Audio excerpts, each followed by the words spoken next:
Good morning, Big Brother fans. It is Tuesday, although for me it feels like a Monday, September 3rd. It is day 49, no, day 50. Day 50 in the Big Brother house. So, thank goodness we're more than halfway, because we've been to 100 days before, but thankfully we're only to 90 days this year for a length of Big Brother, but we're only at day 50, and we can already sense a huge difference, at least I can, in the house, with Tucker now having been evicted since Thursday. And Labor Day weekend helped to make it a bit odd.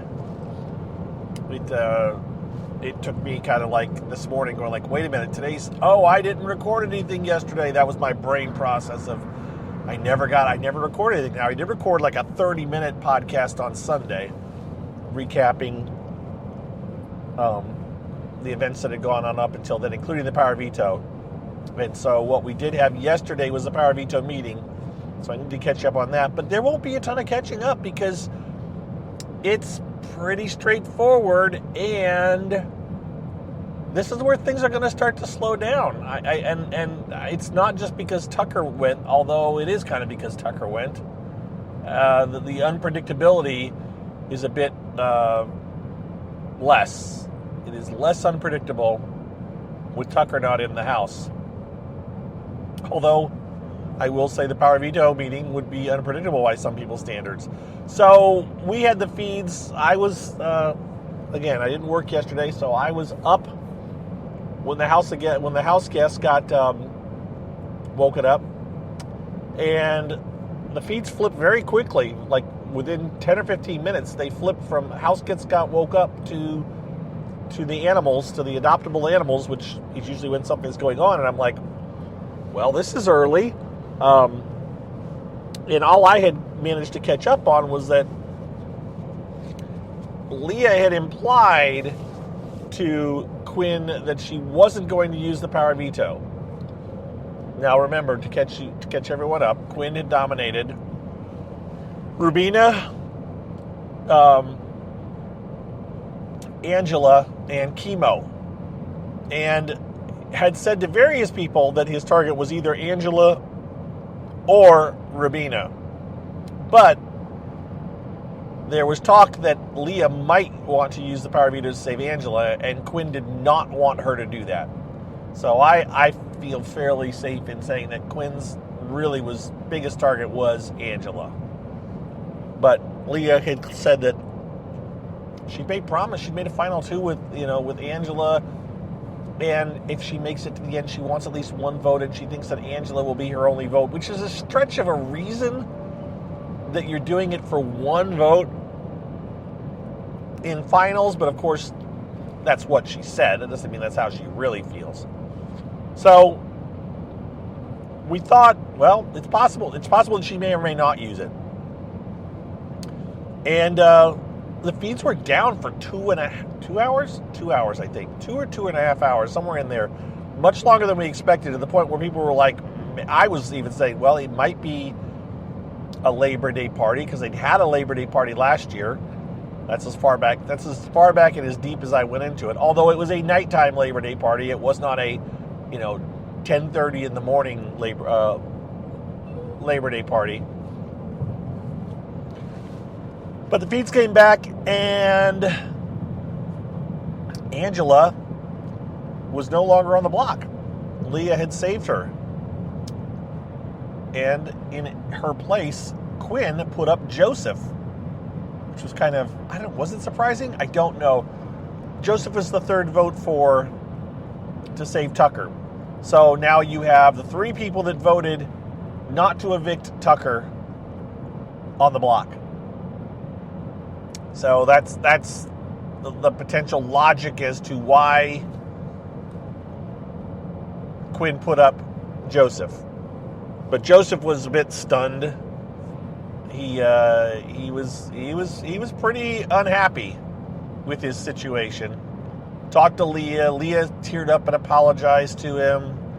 Then Leah ended up talking with Quinn, and I talked about this yesterday. I did talk about it Sunday. I talked about the whole Quinn.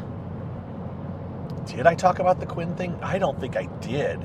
Oh my gosh. No. We're not gonna put you all through that.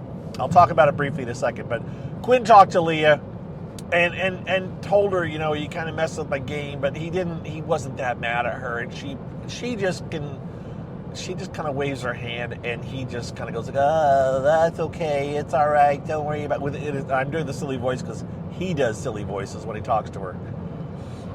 So he's willing to to let her do whatever she wants to do, and he can be upset about it, and yet in the end he still lets her do what she needs to do. And so that went on, that conversation, and then Joseph joined the conversation, and the three of them talked, and I don't know, I just, it's kind of like, whatever, you kids do whatever you're going to do. They were talking about how they were going to get the votes to work, how that Joseph was probably safe, that it was likely to be chemo potentially that goes. It just seems weird. And the fact that they all seem willing, that Takor kind of seems willing to potentially vote out chemo over Rabina or Joseph. I find that interesting. I'm surprised. I don't think it's the case. I think if it comes down to chemo or Joseph, that Takor is voting out Joseph. But I haven't heard the discussions of where it's going to be chemo versus Joseph. I think they assume that Rabina is going to be there in the end, and that either Joseph or chemo is going to win the competition, even though Rabina almost won it the time that she was in it, when she was her versus McKenzie, and she basically lost it because she wasn't watching. She was watching McKenzie more than she was watching her own, competition. So I'm not sure who's going to go home on Thursday. I'm not sure at all, and I don't know if I'll be sure until the night again. I mean, until right before the vote actually happens. I'm not 100% sure. So. But we're only at Tuesday today, so we've got another 2 days of stuff to go on, and I'm just not sure how flip-floppy or exciting or interesting it's going to be. And I hate to say that, but that's what happens, and that's what I really wondered. I think I said it on Sunday's podcast that the air kind of got sucked out of the season, and you have to wonder, when people look back on this season, are they going to remember it and be like, oh my God, it was an amazing season? Because up until Thursday, people were saying amazing season, it's been incredible, and we've said that about other seasons. There's a point where you get, when you have that many people and that much going on, it can be exciting. It can be, big changes, lots of big moves or sweeping things can happen, a lot of votes. And then when it gets down to the lower numbers, it kind of becomes very systematic, and a lot hangs on the head of household and who gets it. And we still do have the AI arena this week, but something's going to change on Thursday. The house guests seem to feel like this person is likely not in jury, this evictee. Oh, there you go. And so there you have Angela is now making jury. Will be there till the end. That's one of the things I realized when the feeds came back yesterday, and we realized that Leah had saved Angela, is that she will be making jury. She will be in the house till the end. Lots of reaction videos to that, or lots of not reaction videos, lots of comments to that. The thing that I don't think I talked about yet, because I think it came out. Yes, it came out after the Power Veto competition. No, I did talk about it on on Sunday? I think I did. The whole soliloquy that Quinn did about Leah that was just very cringy. Now, I talked about it. We'll spare you. So Quinn made his really long speech about how amazing Leah is, and it was just very cringy, and I quoted it and posted it. Yes, we did all that. Good. I don't have to go through it again. That's where we're at, though. I'll have a better feel later today. I will do another one of these. We'll see what the state of the house is at. They had they did have they had a Labor Day party last night too. So in addition to the feeds being down over 2 hours for the Power Veto meeting, they were then down for 2.5 hours for a Labor Day party in the evening. And so we had 5 hours roughly of feeds down when they would normally be up. And so we didn't see a ton of stuff going on, and things are calmed down. So we'll see what happens today, although my anticipation is that it will be a quiet day. And so even though I'll do a podcast this afternoon, we may be slipping back to the one-a-day podcast, potentially, because I just don't have a whole lot to talk about. And even a short podcast of nothing is still, I don't know, we'll see. We'll figure it out. I'll think about it. I'm sorry. It is a Tuesday, but it feels like a Monday to me. And my brain is still catching up from the long weekend. So, yes. This Tucker being gone. He's been quite active on social media, by the way. He is very much watching the house, watching Rubina, reacting. And although I'm not a huge one to follow house guests after they're out of the house, social media makes it much easier than it used to be. Because I've been watching this since season 1. And, when they would get out of the house, you wouldn't see, there was no Twitter, there was no Instagram, there was no Facebook. None of these things were really around for people to follow someone's activities. And now it's very easy for people to see what they're up to if they choose to use those mediums, and Tucker is. I did take, yesterday, and went through episode 16 of every single season of Big Brother, and I recorded the part of the show where the intro, where the announcer basically would say, "Tonight on Big Brother," the current way it goes is "Tonight on Big Brother," that thing. And I'm like, it didn't used to be that way. When did it suddenly go from being "Tonight on Big Brother" or you'll see it all live on Big Brother? There's slightly different ways it's said, but where did it go from sounding just a normal announcer to this big like a wrestling, like a boxing or a wrestling announcer? And I wanted to figure that out, and so I went and recorded them all, because I could have just watched them all and talked about it, but to me, I like to have it and just say, look. And so I did that. I pieced them all together. I did not do season 1 because, frankly, season 1 didn't really have an announcer saying "Tonight on Big Brother." It just kind of opened as a cold open with the house guest talking, and then the music would kick in, and then Julie Chen would talk. And so there was an announcer that would talk about what was going on, but not in the same way. It really did start on season 2. Which is appropriate. And I noticed in season 6, the music changed, the intro music changed to much more upbeat. Remember, that's when they got a new house too. They got a new house in Big Brother 6. The intro music changed. And then it was a bit more of an elevated voice. There was different voices doing it too, by the way. I don't remember exactly when it switched over, but there was an elevated voice. A little bit more aggressive, a little bit more, in your face. But it really was Big Brother, I think, 16, 17, 18, 19, 20, even up through 22. The voice got progressively more and more aggressive, dragging it out in a Big Brother. And then even the brother, where it kind of got a growl at the end of the brother. That even happened in the latter parts of that Big Brother 16 through 22 stage. 22 was All Stars, and it was like extra over the top even. I didn't comment on that in my tweet, but it was like, oh my gosh. So there's a tweet out there where it's got 4 minutes of, you can just watch 4 minutes of this going on and watching the progression. And what does that do for you? Not a whole lot.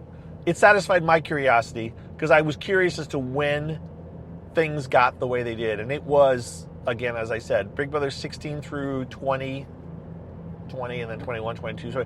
And that is when Big Brother 16 is kind of, when maybe a little bit in 15, but this is when, remember, Big Brother 15 was very controversial because they had all kinds of race things going on. And, as a matter of fact, I noticed that as I was going back, that was the, by episode 16, they had a disclaimer on at the beginning going, you know, Big Brother's about a house of people and it's reality and all the views are not them.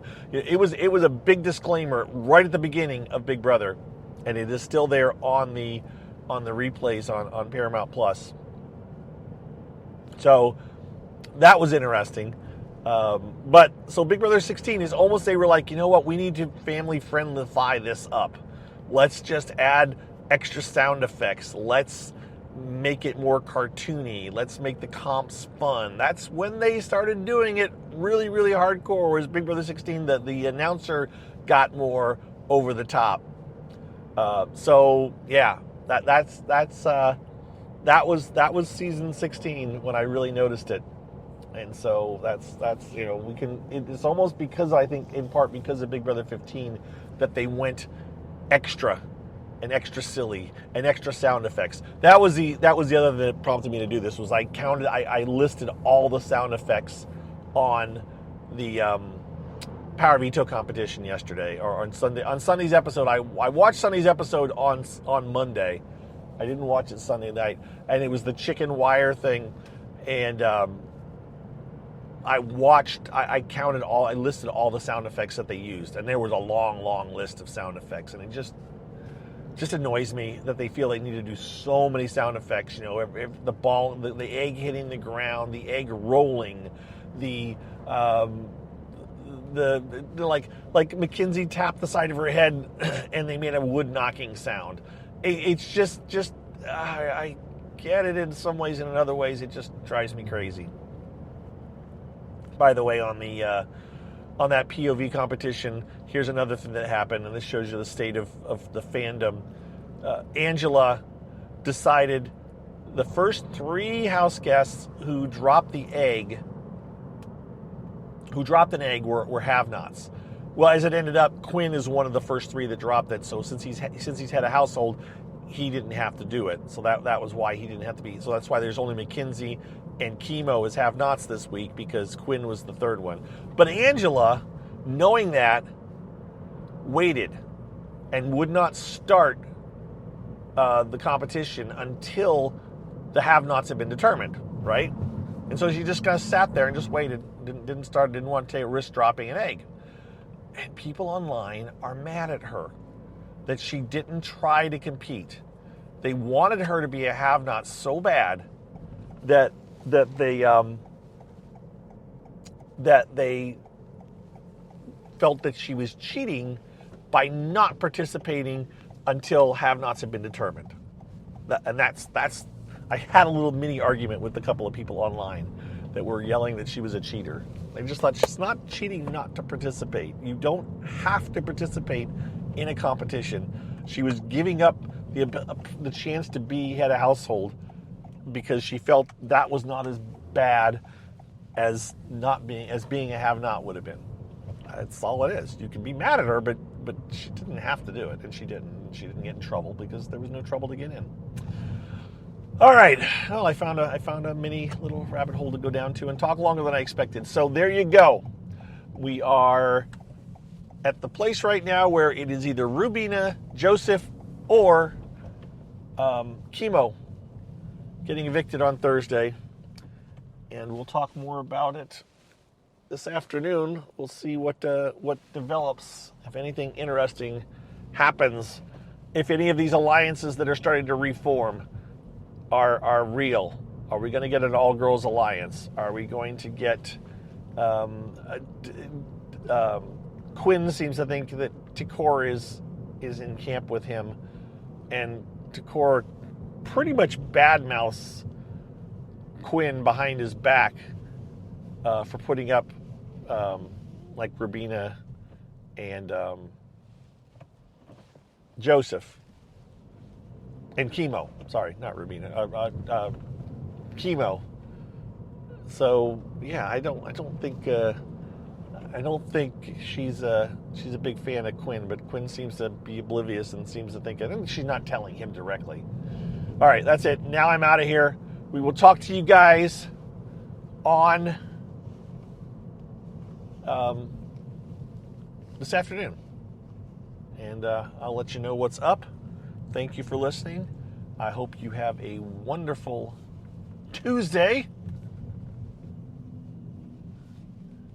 And sorry, I am here at the navigating traffic part of stage and navigating pedestrians. And this person is driving their bike on the sidewalk. There is a bike lane he should be using, and he's not. So I had to wait. All right, that's it. Now I'm done.